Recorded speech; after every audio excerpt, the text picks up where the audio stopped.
ایک دن ایک بوڑھی اماں آ گئی. اس نے جب دروازے کے سامنے آ کے وہ بولی تو حضور جلدی سے اٹھے, خود دروازہ کھولا, کھانا کھلایا, کھجوریں دی, سرکہ دیا, پیار کی, محبت فرمائی. حضرت عائشہ صدیقہ رضی اللہ تعالیٰ عنہ کہتی ہیں یہ میں نے انفرادی رنگ دیکھا, باقی ہر ایک سے شفقت کرتے تھے, پر یہاں میں نے حضور کا انداز جداگانہ دیکھا. جب جانے لگی تو حضور نے تحائف بھی دیے. میرے دل میں خیال آیا حضور اب جائیں گے, رات کو واپس آئیں گے تو پوچھوں گی کہ یہ اماں کون ہے, لیکن محبوب تو لیٹ گئے.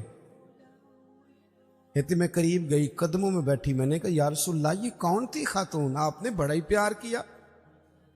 کہتے ہیں حضور اٹھ کے بیٹھے تو آنکھوں میں آنسو تھے. میں نے کہا یا رسول اللہ کیا ہوا؟ تو محبوب فرمانے لگے عائشہ یہ نا میری پہلی زوجہ سیدہ ختیجہ کی سہیلی تھی. یہ جب ہم مکے میں رہتے تھے تو یہ آیا کرتی تھی, ختیجہ کھانا بھی کھلاتی تھی, پیار بھی کرتی تھی, تحفے بھی دیتی تھی. آج جب یہ لوٹ کے دوبارہ آئی ہے تو ختیجہ کی یادیں تازہ ہو گئی. میں نے اسی طرح وقت دیا ہے, کھانا کھلایا ہے, تحائف دی, اور حدیث کا آخری جملہ حسن العہد من الایمان. محبوب فرمانے لگے وعدے, عہد اور رشتے اچھے طریقے سے نبھانا یہ بھی ایمان کا حصہ ہے. تعلقات اچھے طریقے سے نبھانا یہ بھی ایمان ہے. بہت فکر کے ساتھ شریعت کے دائرے کے اندر رہ کے نکاح کیا جائے. دیکھیں کسی کے دیندار ہونے کا پتہ ہی تب چلتا ہے جب اس کے گھر میں کسی کی شادی ہوتی. محفل میں تو سارے نیک ہوتے, تبھی تو پتہ چلتا ہے کہ اب اس کا دین سے کتنا رشتہ ہے.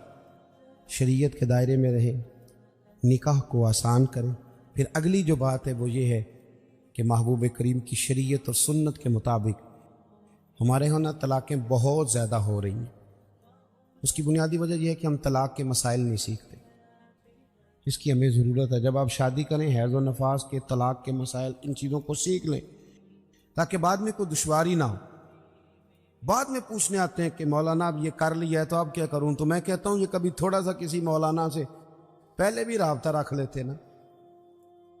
اتنے فضول خرچے ہوتے ہیں. اور جب نکاح میں حق مہر کی باری آتی ہے نا تو کہتے ہیں شرعی رکھ لو. میں نے کہا باقی سارے کام غیر شرعی, اور حق مہر شرعی. حق مہر شرعی یہ ہے کہ جتنا لڑکا دے سکے. ایک صحابی نے اپنی بیوی کو حق مہر میں پورا باغ بھی دیا تھا, جتنا کوئی, یہ کوئی نہیں ہے 32.5 روپے پتہ نہیں کہاں سے نکل آئے ہیں, کوئی ان کا تعلق نہیں ہے. جتنا خامد حق مہر حیثیت ہو اتنا دے. اور مولا علی شیر خدا رضی اللہ تعالیٰ عنہ فرمایا کرتے تھے جس کو دائمی بخار ہو اترے نہ. کسی بیوی کے پاس اگر حق مہر کے پیسے پڑے ہوں تو برکت والے ہوتے ہیں, ان سے پیسے لے کے, چاہے بعض علماء کہتے ہیں اس کا یہ معنی بھی کر لو کہ اپنی جیب سے دے دے. حق مہر والے متبرک ہیں, وہ لے کہتے تھے ان پیسوں کا شہد خرید کے پیو, پرانے سے پرانے بخار میں بھی اللہ شفا عطا کر دے.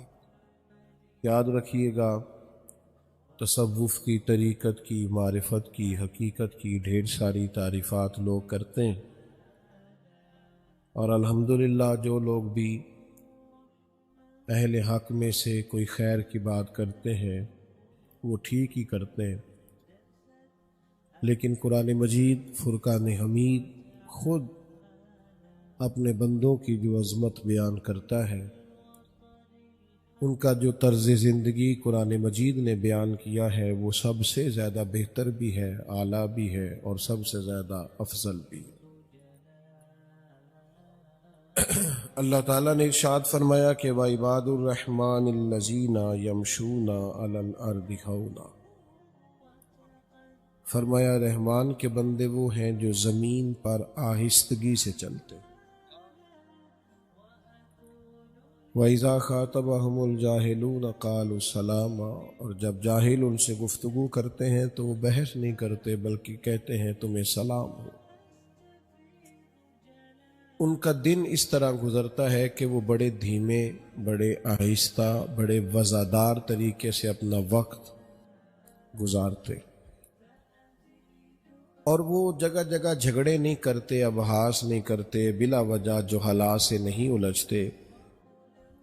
اس طرح ان کا دن گزرتا ہے، اور رات ان کی اس طرح گزرتی ہے کہ والذین یبیتون لربہم سجدا وقیاما، وہ اپنے رب کے لیے رات گزار دیتے ہیں سجدہ کرتے ہوئے اور قیام کرتے ہوئے۔ میرے عزیز، اللہ کے بندے کی شان یہ ہوتی ہے کہ اس میں عاجزی ہوتی ہے، بردباری ہوتی ہے، وزاداری ہوتی ہے۔ میں اور آپ جس معاشرے میں وقت گزار رہے ہیں، اس میں بے صبری ہے، بے چینی ہے، ذہنی تناؤ ہے، الجھاؤ ہے۔ لوگوں کے پاس بڑا کچھ ہونے کے باوجود حلم کی کمی ہے، بردباری کی کمی ہے۔ ہمیں لوگوں کے پاس مال و دولت ملتا ہے، نامی گرامی لوگ ملتے ہیں، لیکن بعض اوقات وزاداری نہیں ملتی، بردباری نہیں ملتی۔ اللہ کے بندے کی شان جی ہوتی ہے کہ وہ وزادار ہوتا ہے۔ ہمارے ہاں جو دور آیا ہے تکلفات کا، بے جا قسم کے تکلفات ہیں، لوگوں کے کپڑوں کا حجم، ان کا بناؤ سنگار، نت نئے ڈیزائن، نت نئی پریشانیاں۔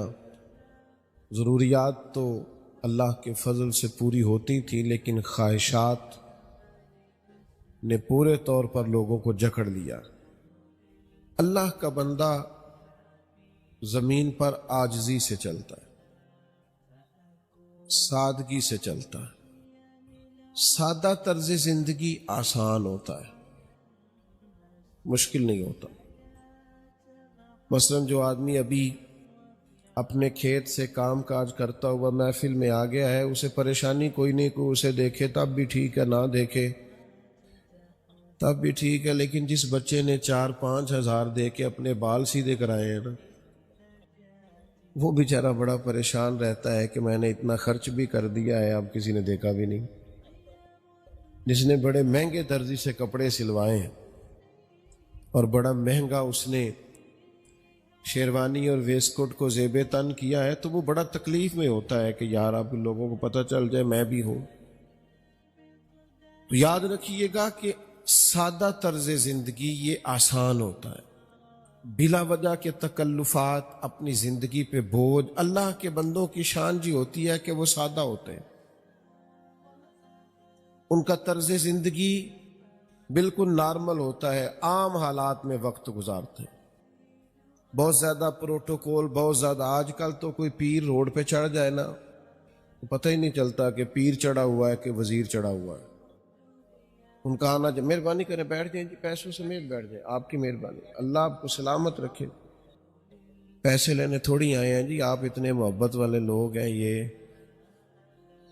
اتنی بڑی تعداد میں آپ آئے ہیں، یہ ریٹ بہت زیادہ ہے پیسوں سے، محبتیں زیادہ قیمتی ہوتی ہیں۔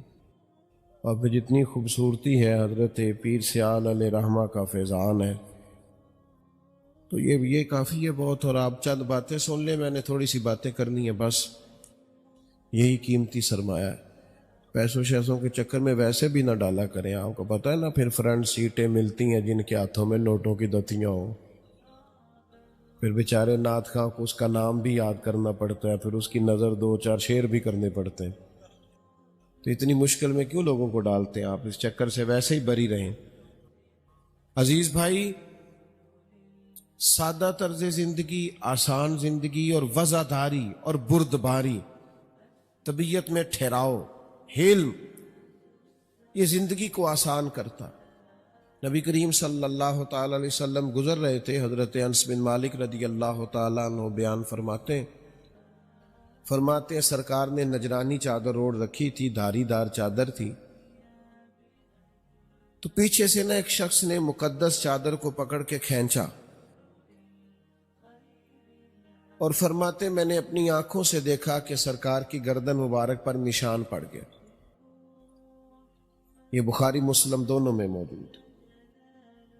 لیکن جب محبوب نے اس کی طرف دیکھا تو وہ کہنے لگا کہ میں بھکاری ہوں، کچھ مانگنے آیا تھا۔ میں سائل ہوں، سوالی ہوں، کچھ عطا کیجیے۔ اب ہمارے ہاں یہ ہوتا ہے کہ جو زور سے دروازہ کھٹکھٹائے نا اس کو بھی خیرات نہیں ملتی۔ لوگ کہتے ہیں خیرات لینے آیا ہے کہ تو قرضہ لینے آیا، تیرا کیا انداز ہے آنے کا؟ لیکن اس نے چادر کو پکڑ کے کھینچا، نشان پڑ گئے، لیکن قربان جائیں جب اس نے کہا میں کچھ مانگنے آیا ہوں تو میرے کریم نے مسکرانا شروع کر دی۔ بردباری، ٹھہراؤ، وزاداری، درگزر اللہ کے بندوں کی شان ہوتا ہے۔ ہمارا یہ مزاج ہوتا ہے کہ ہم بردبار نہیں ہوتے۔ یہ بتائیے کہ چڑھانے والا زیادہ خطرناک ہوتا ہے یا وہ خطرناک ہوتا ہے جو چڑھ جاتا ہے؟ جو چڑھ جاتا ہے نا وہ بندہ زیادہ خطرناک، وہ بیچارہ زیادہ پریشان ہوتا ہے۔ جس کو لوگ چڑھا لیں، لوگوں کو پتا ہو ہم نے ایک بات کر کے اس کو جذباتی کر لینا ہے۔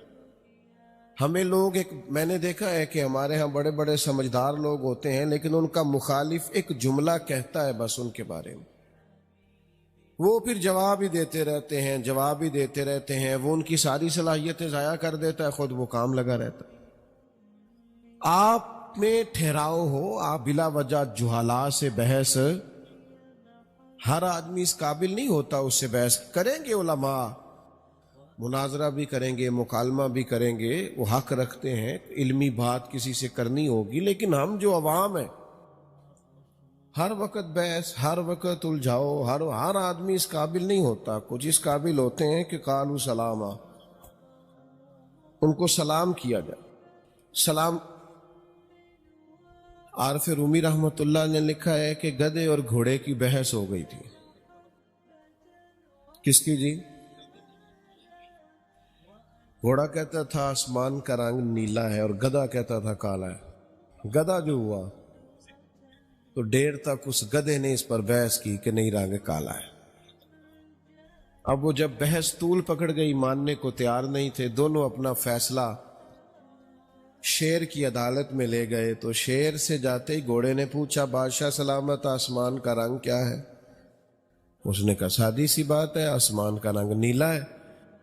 اس نے کہا اس گدھے کو میں بھی یہی کہہ رہا ہوں، لیکن یہ کئی گھنٹوں سے مجھ سے بحث کر رہا ہے، ماننے کو تیار نہیں، تو آپ نے بتا دیا رنگ نیلا ہے تو میں بھی یہی کہتا ہوں۔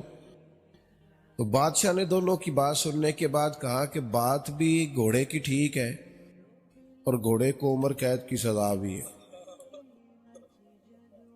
تو گھوڑا کہنے لگا یہ آپ کا فیصلہ بڑا انفرادی ہے کہ بات بھی میری ٹھیک ہے اور سزا بھی مجھے ہے۔ تو اس نے کہا سزا اس بات کی نہیں کہ تیری بات ٹھیک ہے کہ غلط ہے، سزا تو اس بات کی ہے کہ تو نے گدھے سے بحث شروع کر دی ہے۔ تو یہ سمجھ نہیں آ رہی، گدھا ہے، گدھوں سے بحث کی جاتی ہے، لہذا تجھے سزا ہونی، ان لوگوں کو تو سزا ہونی چاہیے جو گدھوں سے بحث کرتے ہیں۔ آپ کس سے بحث کر رہے ہیں؟ تو گدھا ہے۔ تو الجھنا نہیں ہے اپنی زندگی کو وزاداری سے، بردباری سے۔ اگر آپ کے اندر تھوڑا ٹھہراؤ ہو نا، دیکھیں آپ کا دشمن آپ سے بحث کرے گا، آپ نے ایک بات کی، اس نے جواب میں 2 کر دی، پھر آپ کو 4 کرنی پڑیں گی، پھر وہ 6 کر دے گا، یہ تو بحث ختم ہی نہیں ہوگی۔ لیکن ایک اور بھی علاج ہوتا ہے مخالف کا، اس نے بات کی آپ چپ کر جائیں، اس نے پھر بات کی، یہ میں اپنے ذاتی دشمن جو ہمارے ہوتے ہیں ان کی بات کر رہا ہوں، پھر اس نے اور بات کی آپ چپ رہے، پھر اور کی، آپ 3-4 اس کی باتوں پہ چپ رہے، وہ پتا آپ سے کیا کہے گا، اور تو مینوں پاگل سمجھنا ہے، میں بولی جا رہا تو جواب ہی نہیں دے رہا۔ اس کا مطلب ہے چپ رہ کے تو سامنے والے کو پاگل بھی کیا جا سکتا ہے، لیکن ہم کیا کرتے ہیں؟ بحث کرتے ہیں، وزادار نہیں رہتے۔ رب کریم کے بندوں کی یہ شان ہے کہ وزادار بڑے ہوتے ہیں، ان کے اندر یہ کمال پایا جاتا ہے کہ وہ وزادار۔ حضرت سرتاج الاولیاء حضرت خواجہ حضرت مولانا فخر جہاں دہلوی رحمت اللہ علیہ، حضرت کا جب بڑا شورا ہوا نا دلی میں، اور ایک خلق خدا کی طرف مائل ہوئی، تو جب آپ کو ہزاروں آپ سے پیار کرنے والے ہوں تو 2-4 مخالف بھی ہو جائیں تو اچھی بات ہے، نظر نہیں لگتی بندے کو۔ اس کا بھی لطف ہے اور لطف بھی لینا چاہیے۔ تو جب بہت زیادہ لوگ آپ سے محبت کرنے لگے تو بادشاہ کو فکر ہوئی کہ اگر یہ پیر صاحب مولانا مضبوط ہو گئے تو کل کو میرے لیے مسئلہ ہی نہ کھڑا کر دے۔ اس نے ایک سازش رچی اور بڑی محنت سے، بڑی کوشش سے، وزیروں مشیروں سے مشورے کر کر کے بڑے طریقے سے ایک عورت کو تیار کیا۔ پھر اس خاتون کو کہا اس طرح تم نے اداکاری کرنی ہے۔ حضرت فخر جہاں دہلوی رحمۃ اللہ تعالی علیہ جمعے کی نماز کے بعد جامع مسجد دلی کی سیڑھیاں اتر رہے تھے، ارد گرد دائیں بائیں آگے پیچھے محبت کرنے والوں کا رش تھا۔ اللہ نے ان کو اعزاز دیا تھا، قبولیت عامہ اللہ نے عطا فرمائی تھی۔ اب بہت سارا ان کے گرد لوگوں کا اجتماع تھا، تو وہ عورت دلی کی طوائف وہ بن سنور کے آ گئی۔ پہلے آتے ہی سلام لیا اور پھر اس طرح گفتگو کرنے لگی جیسے حضرت کی بڑی جاننے والی ہے۔ پھر اس نے بڑی عجیب بات کی، کہنے لگی شیخ ناراض نہ ہوئیے گا، وہ کل رات آپ آئے تھے تو مجھے کھوٹے سکے ہی دے گئے، میں ابھی بازار گئی ہوں دکاندار نے لیے ہی نہیں۔ آپ نے ناراض نہیں ہونا، سارے مرید پکے نہیں ہوتے، تھوڑے کچے پکے بھی ہوتے۔ ہاں تو بڑی جلدی بیچارے نہ ادھر ادھر بھی پریشان بھی ہو جاتے ہیں، کچے پکے جو ہوئے۔ تو وہ جو 1-2 ایسے تھے نا بیچارے، وہ پریشان ہو گئے کہ ہم نے تو کبھی پتہ ہی نہیں کیا شیخ رات کو کہاں ہوتے ہیں۔ شیخ آنے کو تو میں خانے میں مسلمان آیا، کاش میں خانے سے نکلے تو مسلمان نکلے، تو یہ رات کو کہاں ہوتے ہیں، یہ تو کبھی پتہ ہی نہیں کیا۔ اب وہ وقتی طور پر سناٹا تھا اس خاتون کی بات کا، یعنی اچانک یہاں کو بندہ آ کے چوک میں کھڑا ہو جائے اور کسی پہ الزام لگا دے تو کیا حل ہے، اور پھر یہ کہ خاتون ہو تو آپ کاری کچھ نہیں سکتے۔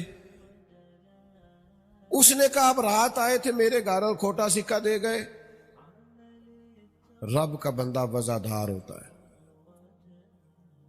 لا خوف علیہم ولا ہم یحزنون، وہ خوف و غزن سے پاک لوگ۔ حضرت فخر جہاں اس کی بات سنی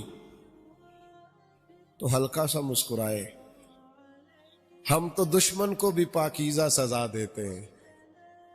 ہلکا سا مسکرائے اور وہ کھوٹے سکے اس سے لے کے جیب میں ہاتھ ڈالا اور اصلی سکے نکالے اور 3 دفعہ فرمایا، اللہ کے بندوں کی شان، 3 دفعہ فرمایا۔ فرمانے لگے بیٹی، او میری بیٹی، او پیاری بیٹی، تو کھوٹے دے جا، اصلی لے جا، اور دوبارہ بھی کبھی ضرورت پڑی نا تو پتر آ جانا، فخر جہاں کا دروازہ تجھے کھلا ملے گا۔ حضرت نے یہ جملے کہے اور بڑی وزاداری سے، کسی لفظ نے کوئی حرف ٹوٹا نہیں، کوئی جملہ بکھرا نہیں، کوئی بے چینی نہیں نظر آئی، کہیں کوئی گھبراہٹ نہیں، کوئی جھول نہیں بات میں، پوری وزاداری سے جملے بولے۔ اور جب تیزی سے سیڑھیاں اتر رہے تھے نا تو وہ بی بی چند منٹ تو سکتے میں رہی، اسے سمجھ نہ آئی میرے ساتھ ہوا کیا ہے۔ وہ بدنام کرنے آئی تھی، حضرت نے 3 دفعہ بیٹی کہا، اتر آئے اصلی سکے دے کے۔ پھر تھوڑی ہی دیر کے بعد رونے لگ گئی اور سامنے سے آ کے شیخ کے پیروں میں بیٹھ گئی، کہنے لگی او دلی کے بادشاہ، میں تجھے بدنام کرنے آئی تھی اور میں نے اس کام کے پیسے لیے تھے، اداکاری کرنے آئی تھی، پر میں وہ بی بی ہوں، اتنی بدنام ہوں کہ میرے اپنے بھی مجھے اپنا ماننے کو تیار نہیں ہیں، اور تیرا حال یہ ہے کہ میں بدنام کرنے آئی اور تو نے مجھے بیٹی بنا لیا۔ اور 1 دفعہ نہیں، 2 دفعہ نہیں، 3 دفعہ کا بیٹی بیٹی بیٹی، یہ لفظ کے پھر اور تڑپی اور کھل کے روئی اور پھر اپنا آنچل اٹھا کے پلو اپنے چہرے پہ نقاب کر کے کہنے لگی حضور اب میں دلی والوں کو بتاؤں گی فخر جہاں کی بیٹی کیسی ہوتی ہے. آج سے ہر گناہ سے توبہ، اور میں اپنے گھر کو آج سے مسجد قرار دیتی ہوں. وہاں کوئی تماش بین نہیں آئے گا. اب قیامت تک وہاں محمد عربی کے نام کی اذانیں پڑھی جائیں گی صلی اللہ تعالی علیہ وسلم.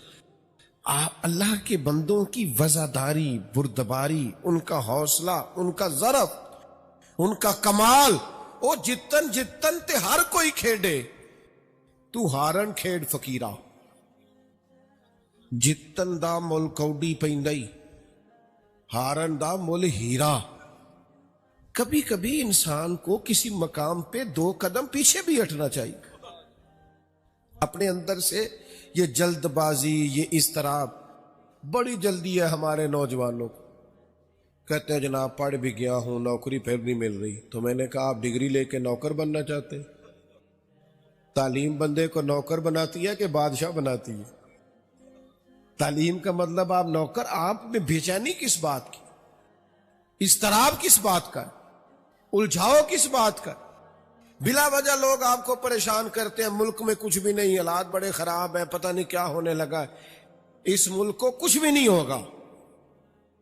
یہ ملک سیاستدانوں کا نہیں، یہ داتا علی اجمیری کا ہے، یہ بابا فرید الدین مسعود گنج شکر کا ہے، یہ حضرت پیر سیال کا ہے، یہ پیر مہر علی شاہ گولڑوی کا ہے. کیا ہوگا اس ملک کو؟ کچھ بھی نہیں ہوگا. اللہ والوں کا وطن ہے، حضرت امیر ملت کا وطن ہے. یہ کچھ بھی نہیں ہونے لگا. اس لیے الجھا نہ کرے، مضطرب نہ ہوا کرے.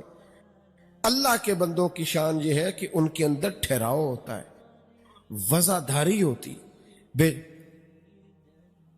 ہمارے پنجاب میں نا سیانے ہونے کی عمر ہی کوئی نہیں. چھوٹی عمر میں کوئی بچہ غصہ کرے تو کہتے ہیں بال ہے، تو جوانی میں غصہ کرے تو کہتے ہیں خون گرم ہے، اور اگر بڑھاپے میں کرے تو پھر میں بات ہی کوئی نہیں کرتا، پھر میں صبح ادب نہیں کرنا چاہتا. بھائی سیانے کب ہونا ہے؟ آخر وزادار کب ہونا؟ ٹھہراؤ کب؟ میں آپ کو عرض کروں، کچھ فروئی باتیں ایسی بھی ہوتی ہیں اور کچھ ہمارے بچوں کی ایسی چیزیں بھی ہوتی ہیں جن سے چشم پوشی کرنی چاہیے. میں کبھی داخل ہوتا ہوں نا ادارے میں، تو اب بڑے بڑے بچے ہیں مدرسے میں، تو وہ کھیل رہے ہوتے ہیں تو میں کئی دفعہ اوائڈ کرتا ہوں. بچے کھیل رہے ہوں تو میں کسی اور سائڈ سے آ جاتا ہوں. میں کہتا ہوں یہ ڈسٹرب ہوں گے، مجھے دیکھیں گے کھیل چھوڑ جائیں گے، واپس لوٹ جاتا ہوں. آپ بچے ہنس رہے ہیں، شغل کر رہے ہیں، تو اس سے واپس آ جاتے ہیں کہ یہ ہم جائیں گے تو ان کو دشواری ہو. کچھ ایک دوست اپنے بچے کو ایک بزرگ دم کرانے لائے میرے پاس، کہنے لگے پھونک مار دے، حالانکہ میرے دم زیادہ کامیاب نہیں ہے. تو کہنے لگے آپ اس کو پھونک دیں. میں نے کہا ٹھیک ہے. تو وہ اپنے بچے کی غلطیاں بیان کرنے لگے، یہ باقی بچے ٹھیک تھے، یہ ضدی بھی بڑا ہے، یہ نادان بھی بڑا ہے، نافرمان بھی ہے، باتیں بھی نہیں مانتا. تو میں ناراض ہو گیا. میں نے کہا بزرگوں آپ یہ کیا کہہ رہے ہیں؟ اگر آپ کے بچے میں یہ ساری باتیں بھی پائی جاتی ہیں تو پھر بھی آپ کو اعلانیہ ان باتوں کا ذکر نہیں کرنا. آپ کو تو ایک کونے میں رہ کے اس کی تربیت کرنی چاہیے تھی، اسے پتہ ہی نہ چلتا اور ساری باتیں اس کی ٹھیک ہو جاتی. آپ مشہور کر رہے ہیں کہ یہ ضدی ہے، ہٹ دھرم ہے، نافرمان ہے. یہ تو اپنے بہن بھائیوں سے الگ ہو جائے گا گھر میں. یہ تو کہے گا میں کو علیحدہ چیز. آپ کے اندر بردباری ہو، آپ کا بچہ ہے، اس کی اصلاح کرنی ہے، اسے تباہ تو نہیں نہ کرنا. ہم کیا کرتے؟ ہم اصلاح نہیں کرتے. ہم الگ سے بیٹھ کر گھر میں میاں بیوی ڈسکس کریں کہ بچے میں یہ خامی پیدا ہو گئی ہے، کیا طریقہ اختیار کریں، غیر ارادی طور پر وہ غلط طرف جا رہا ہے، کوئی ایسے اچھے انداز اختیار کریں کہ وہ لوٹ آئے واپس.